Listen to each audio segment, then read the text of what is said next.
السلام عليكم ورحمة الله تعالى وبركاته من جديد أيها الإخوان والأخوات. في هذا المقطع سأريكم بعض من الأخطاء التي يرتكبها اليوتيوبر، وسأصحح لكم هذه الأخطاء وأخبركم 10 وصايا إن طبقتها في قناتك على اليوتيوب إن شاء الله ستكون محبوبة لدى الجميع وستظهر في نتائج بحث اليوتيوب وسيزداد أداءها 180 درجة. فأقسم بالله فقط تابع المقطع وثق بي وطبق كل ما سأقوله لك في هذا المقطع وإن شاء الله قناتك ستحتل الصدارة.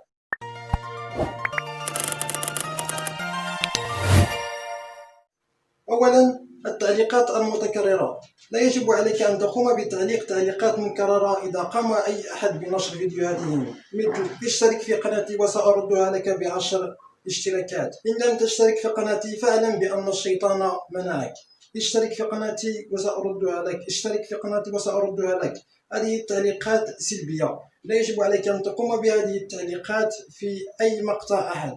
إذا كنت تعلق مثل هذه التعليقات إدارة اليوتيوب ستعتبر قناتك غير مجدية، وبالتالي سيتم إغلاقها أو سيتم حظرها أو سيتم حذفها، أو قد يتعطل حساب المرتبط بالقناة، حساب أدسنس، وقد يتم تعطيل القناة أو قد تحذف أو قد تكون فيها أي مشكلة. ولهذا لا يجب عليك أن تقوم بالتعليق مثل هذه التعليقات السلبية. ثانيا، السب والشتم في التعليقات. لا يجب عليك أن تقوم بوضع تعليق في منتهى الكراهية، لا يجب عليك أن تقوم بسب أو شتم الآخرين في التعليقات، لأن إدارة اليوتيوب قد تعتبر قناتك قناة غير مرغوب فيها، وقد تقوم إدارة اليوتيوب بحذف أو تعليق قناتك.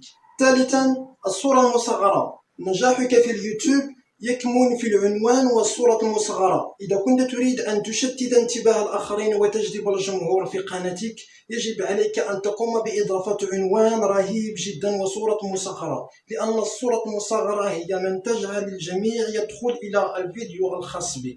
إذا كنت تريد أن تحصل على زوار كثيرون جدا، مشاهدين كثيرين، قم بإضافة عنوان والصورة المصغرة، لأن العنوان والصورة المصغرة هي من يجلب الجميع حتى يقوم بمشاهدة المقاطع الخاص بك. إذا قمت بإضافة صورة مصغرة ضعيفة أو عنوان ضعيف لن تحصل على مشاهدات كثيرة في قناتك. وإذا كنت تريد أن تحصل على مشاهدات كثيرة قم بإضافة عنوان رهيب وصورة مصغرة مثل هذه الصورة. وكما ترون مثل هذه الصورة تماما. قم بإضافة حتى أنت صورة رهيبة جدا، ولا يجب عليك أن تقوم بكتابة النص فقط. إذا قمت بتصميم الصورة المصغرة لا يجب عليك أن تقوم بإضافة فيها النص فقط، قم بإضافة فيها صورة ونص، أو صورة عجيبة أو صورة رهيبة واكتب فيها نص رهيب. وأيضا العنوان، أضيف عنوان رهيب جدا، عنوان مكون من 30 حرف، وليس بالضرورة أن تكتب عنوان طويل جدا. قم بكتابة عنوان رهيب جدا لكي تقوم بإثارة انتباه الجميع، لكي يدخل أي أحد إلى الفيديو الخاص بك. فأول شيء يراه الآخرون، أول شيء يراه جمهورك بعد أن تقوم بنشر الفيديو في قناتك يرون الصورة المصغرة والعنوان. لهذا قم بإضافة صورة مصغرة رهيبة جدا وعنوان رهيب جدا لكي يجعل أي شخص يدخل إلى المقطع الخاص بك ولو كان لا يريد، لأن ما رأه في الصورة المصغرة والعنوان أذهلت هذا الشخص حتى قام بالنقر على هذا الفيديو. رابعا، عدم الانتظام. يجب عليك عندما تقوم برفع الفيديوهات يجب كل يوم أن تقوم برفع مقطع واحد، أو كل 3 أيام، أو كل يومين. لا يجب عليك أن تقوم بنشر اليوم فيديو وتذهب لمدة شهر وتنشر فيديو، ثم تذهب لمدة شهرين وتنشر فيديو، ثم تذهب لمدة أكثر من شهور وتنشر فيديو. لا، لأن جمهورك لن يدخلون إلى قناتك كثيرا.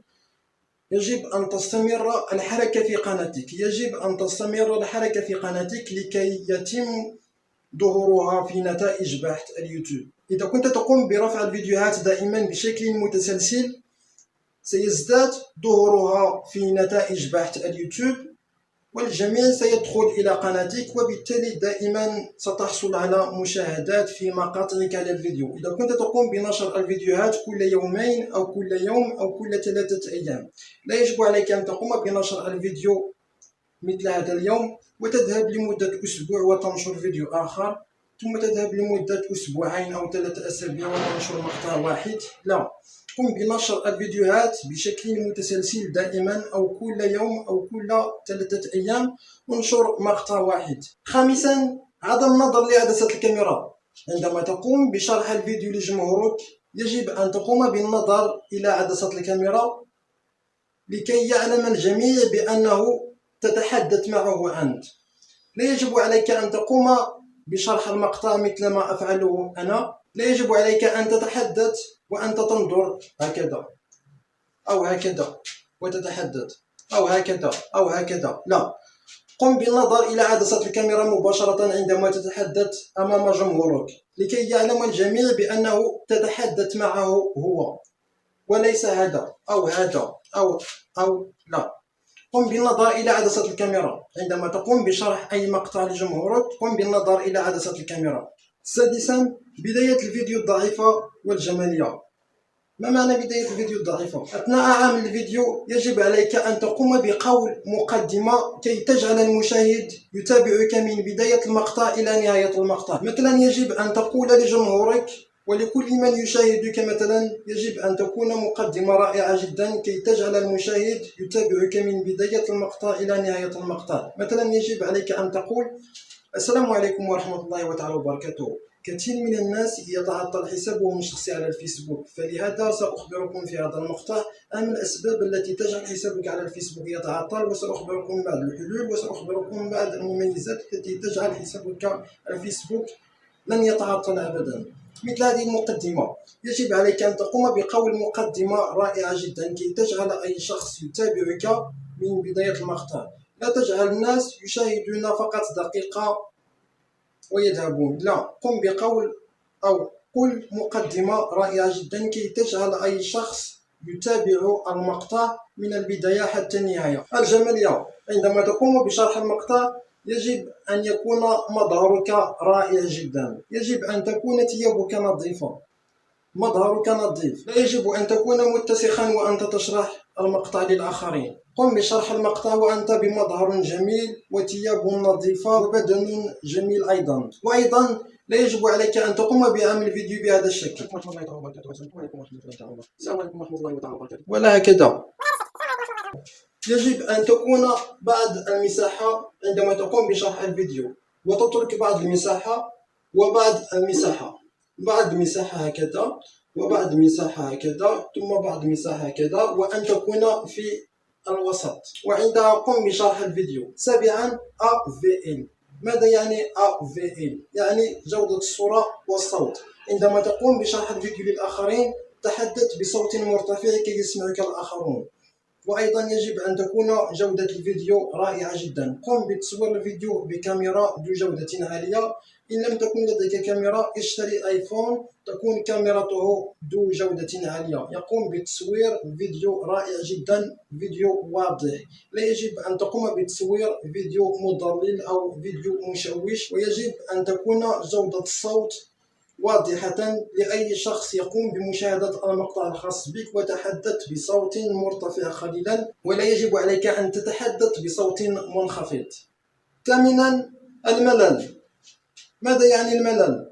الملل، لا يجب عليك أن تقوم بعمل الفيديو وأنت لست بحالة جيدة. قم بعمل الفيديو إذا كنت في حالة نشاط، كما يقول الله تعالى في آياته: لا تقربوا الصلاة وأنتم سكارى. وأيضا حتى أنت لا يجب عليك أن تقوم بعمل الفيديو وأنت تشعر بالنعاس أو أنت سكران أو تشعر بالتعب. قم بعمل الفيديو وأنت في حالة نشاط، في حالة وأنت في حيوية ونشاط. قم بعمل الفيديو بحيويتك ونشاطك، ووضح كلامك لجمهورك. تاسعا أيها الإخوان، بالنسبة للوصية التاسعة فهي أهم شيء في هذا الفيديو، وما زال الجميع يقوم بعمل هذا الخطأ. لا يجب عليك أن تقوم بتبادل الاشتراكات في الفيسبوك ولا في أي موقع من مواقع التواصل الاجتماعي. لا يجب عليك أن تقوم بتبادل الاشتراكات والمشاهدات. قم برفع الفيديوهات، اعمل محتوى رائع جدا، محتوى يكون يعجب أي شخص لكي يدخل إلى الفيديوهات الخاص بك. إذا أعجبه ما تنشره سيشترك بدون أن تقول له أنت اشترك في قناتي. لا يجب عليك أن تقوم بتبادل الاشتراكات في القناة، لا يجب عليك أن تقوم بتبادل الاشتراكات بين الجميع أو تبادل المشاهدات، لأن هذا لا ينفعك أبدا ولن ينفع قناتك. قم بعمل محتوى رائع جدا، محتوى يكون محبوبا لدى الجميع، محتوى رائع جدا يجعل أي شخص يشترك في قناتك بإرادته، ويجعل أي شخص يعلق في قناتك بإرادته، ويجعل أي شخص يشاهد المقطع كاملا بإرادته، لأن تبادل الاشتراكات والمشاهدات هذا من أضرار القناة. 10. بالنسبة للوصية العاشرة، أن تشاهد هذا المقطع من البداية حتى النهاية ولم تعمل اشتراك ولا إعجاب بالفيديو، هذا عيب عليك. ادعمنا فقط بالزر لايك، دعمنا لكي نستمر دائما بهذه النوعية من الفيديوهات. إن شاء الله سأقدم لكم دروس اليوتيوب، دروس الفيسبوك، وكل ما هو جديد في عالم التقنية. هذا هو مجالي وأنا مدمن في هذا المجال، مجال التقنية. إن شاء الله سأقدم لكم دروس اليوتيوب، دروس متسلسلة، ودروس الفيسبوك، دروس متسلسلة. كانت عندي 3 قنوات قد قمت بحذفهم. عندما أقوم بحذف القناة هذا لا يعني بأنني قد سأقلق أو سأبكي، لا، كل خطأ يعلمني النجاح، كل خطأ أرتكبه يعلمني النجاح.